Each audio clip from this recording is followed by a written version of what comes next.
പ്രഭാഷകൻ 23-ാം അധ്യായം.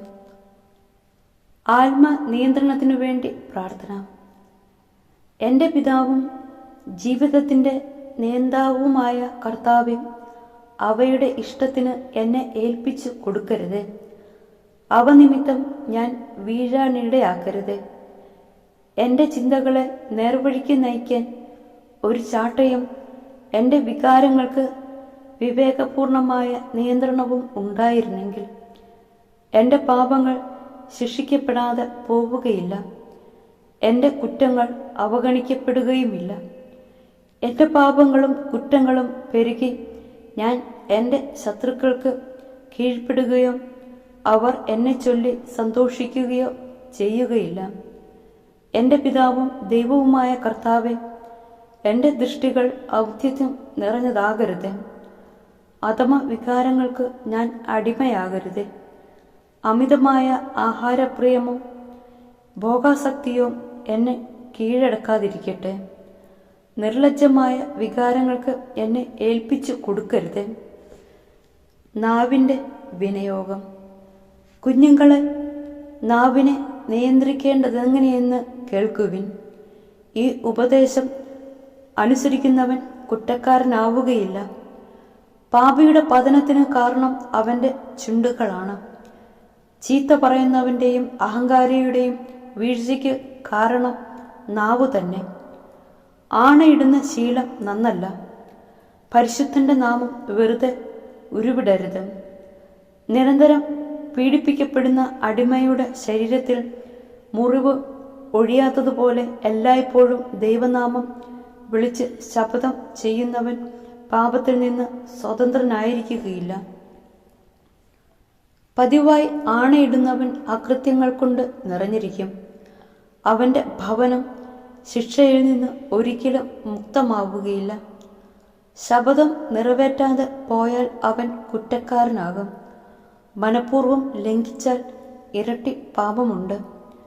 കള്ളസത്യം ചെയ്യുന്നവൻ ശിക്ഷിക്കപ്പെടും. അവൻ്റെ ഭവനത്തിൽ വിപത്തുകൾ നിറയും. മരണതുല്യമായ ഒരുതരം ശപഥമുണ്ട്. യാക്കോബിൻ്റെ സന്തതികളുടെ ഇടയിൽ ഒരിക്കലും അത് ഉണ്ടാകാതിരിക്കട്ടെ. ദൈവഭയമുള്ളവൻ ഇത്തരം തിന്മകളിൽ നിന്ന് അകന്നിരിക്കും. അവൻ പാപത്തിൽ മുഴുകുകയില്ല.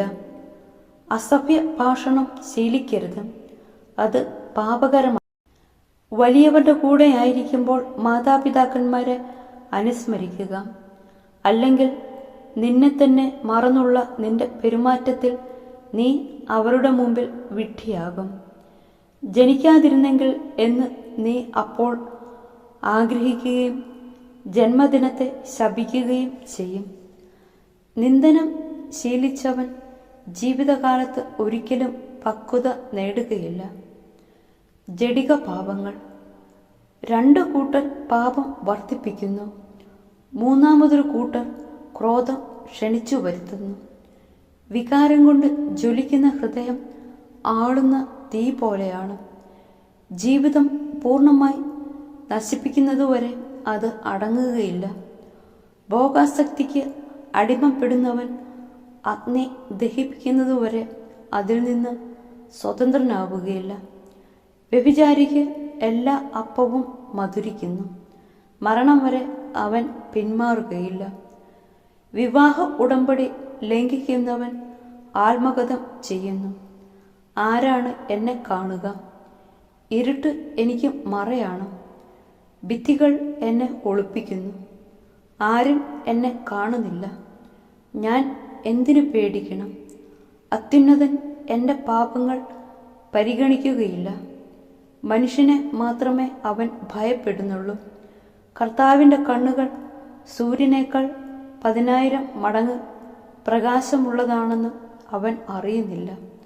അവിടുന്ന് മനുഷ്യൻ്റെ എല്ലാ മാർഗങ്ങളും നിരീക്ഷിക്കുകയും നിഗൂഢ സ്ഥലങ്ങൾ കണ്ടുപിടിക്കുകയും ചെയ്യുന്നു.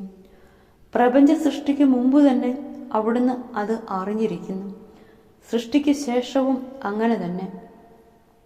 ഈ മനുഷ്യൻ നഗരവീഥികളിൽ വെച്ച് ശിക്ഷിക്കപ്പെടും.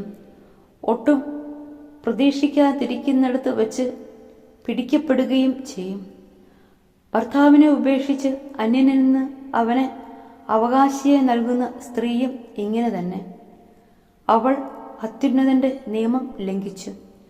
ഭർത്താവിനെ വഞ്ചിച്ച് വേശ്യാവൃത്തിയിൽ ഏർപ്പെട്ട് അന്യപുരുഷനിൽ നിന്ന് സന്താനങ്ങൾക്ക് ജന്മം നൽകി. അവളെ സമൂഹത്തിന്റെ മുമ്പാകെ കൊണ്ടുവരും. അവളുടെ സന്താനങ്ങളുടെ മേൽ ശിക്ഷയുണ്ടാകും. അവളുടെ കുഞ്ഞുങ്ങൾ വേര് പിടിക്കുകയോ ശാഖകൾ ഫലം പുറപ്പെടുവിക്കുകയോ ചെയ്യുകയില്ല. അവൾ അവശേഷിപ്പിക്കുന്നതും ശാപഗ്രസ്തമായ ഓർമ്മയാണ്. അവളുടെ അപകീർത്തി മായുകയില്ല.